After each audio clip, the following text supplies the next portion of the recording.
posting. She took in Kinnaur. She's with us in there, and I still remember.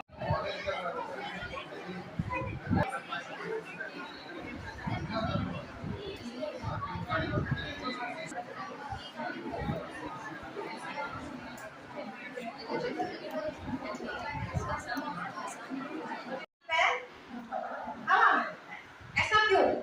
What does this symbolize?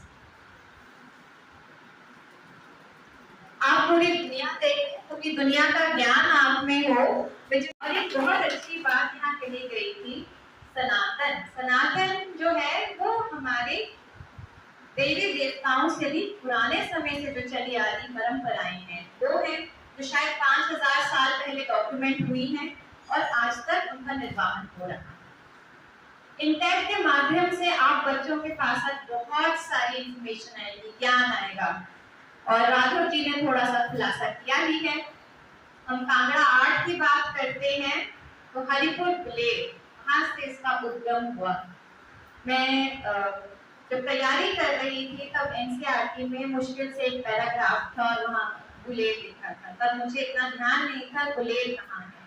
जब मैं service में आई तब मुझे पता चला कि देहरा नाम की जगह पे एक छोटा सा कस्बा है जिसको बुलेर कहा जाता है। और 2022 में जब मैं पहली बार राघव जी से मिली तब मुझे पता चला बुलेर जो है वो केवल एक स्थान नहीं है, बुलेर इज लिटरली एन इमोशन। जहाँ से इतना आप कहेंगे कांगड़ा आर्ट केवल कला ही नहीं है, वो लोगों के भाव थे, चाहे वो भक्ति भाव हो चाहे वो वीर रस हो, वो जुड़े हैं। हर मास के हिसाब से हर महीने 12 months 12 मासा, तो हर मास के हिसाब से वहाँ पे अलग तरह के चित्र रहे हैं। राधा कृष्ण को तो बनाया ही है, लेकिन रामायण को लेकर ये 2023 में मुझे राघव जी ने बताया था कि रामायण पर भी एक सीरीज है। And thank you Raghav ji for enlightening me, नहीं तो मुझे कभी पता ही नहीं चलता। हमारे साथ जन्मजय जी हैं। जन्मजय जी सिर्फ स्कूल के प्रिंसिपल हैं। वैसे तो ये साइंटिस्ट हैं, एक तरह से देखा जाए साइंस पढ़ी है, साइंस में शोध किया है, लेकिन म्यूजिक संगीत के प्रति इनका रुझान इतना ज्यादा है कि भारत सरकार की स्कॉलरशिप्स भी इनके बच्चों को लगी है जो इनके स्टूडेंट्स हैं। हमारी लोक संस्कृति को लेकर बहुत ही कार्य किया है जन्मजय जी ने, और ये काबिल तारीफ है क्योंकि हम सब विदेश जाना चाहते हैं। हम सब भौतिकवाद जिसको अर्बनाइजेशन एक तरह से देखा जाए या वेस्टर्नाइजेशन जिसको कहा जाता है, हम उसकी तरफ बढ़ रहे हैं। आप बढ़िए, बोल यूज करना कोई बुरी बात नहीं है, लेकिन अपनी बोली अपनी परंपराओं को ना भूलें। हम जो भी हैं अपनी जमीन से जुड़े रहें और आगे बढ़ें। Last but not the least, जो बच्चे हैं उनके लिए मैं 2 बातें कहूँगी। एक जो मैं सब जगह बोलती हूँ, HIE, अदरवाइज इसको I कहते हैं, but H stands for honesty, I for integrity and E for empathy। Honesty हम सबको पता है क्या है, इंटेग्रिटी क्या होता है? साथ में भी पार्शियली करें। मैं इसको दूसरी तरह से बताऊंगी। मैं चल रही हूँ सड़क पर और मुझे रास्ते में 500 रुपए मिलते हैं, मैं क्या करूँगी?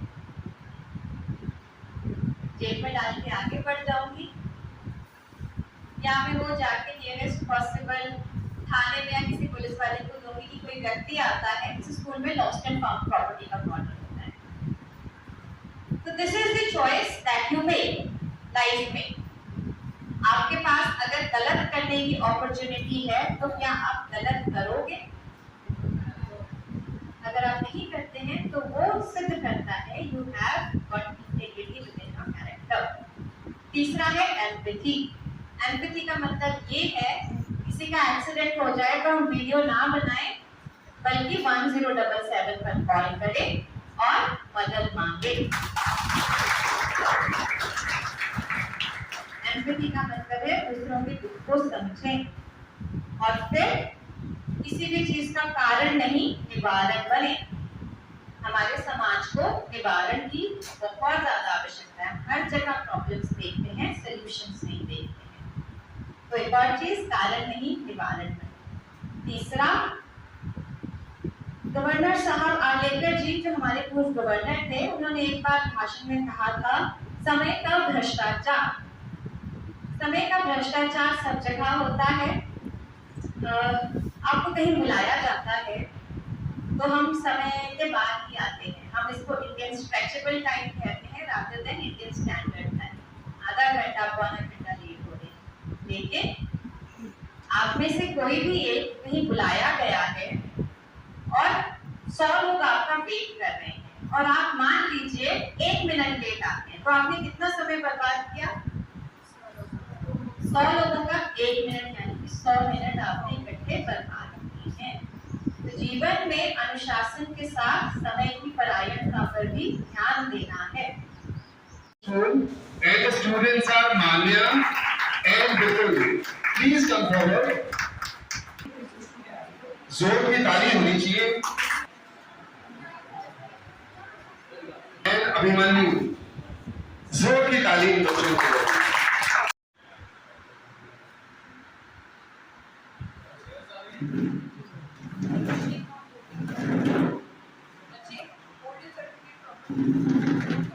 जो है हिमाचल के स्पेशली कांगड़ा के कल्चर को प्रमोशन के लिए क्विज का आयोजन किया गया था डीएवी देहरा में, क्या कहेंगे सर?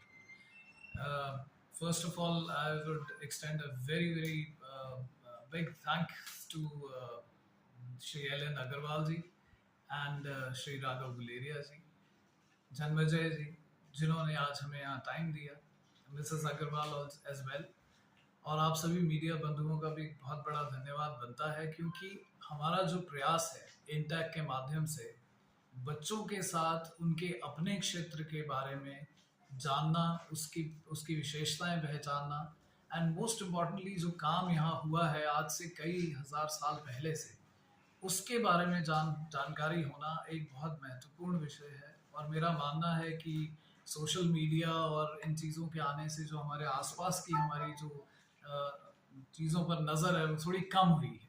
हम देश विदेश में जा रहे हैं लेकिन अपने आसपास के क्षेत्र को भूल रहे हैं। तो कोशिश यही थी आज इस इंटैक के आयोजन के माध्यम से कल्चरल और हेरिटेज की इम्पोर्टेंस को बच्चों के साथ शेयर किया जाए, उन्हें नॉलेज मिले और इसका प्रचार प्रसार भी। ठीक है सर, कोई संदेश आपकी तरफ से? मैं बस यही कहना चाहूँगा कि आज भी इस कार्यक्रम का समापन शांति पाठ के साथ हुआ है।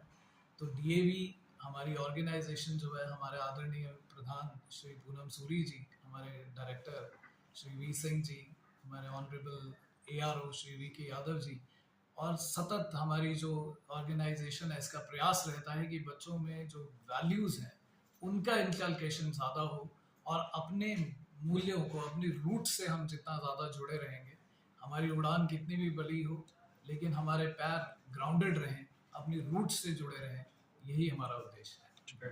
धन्यवाद।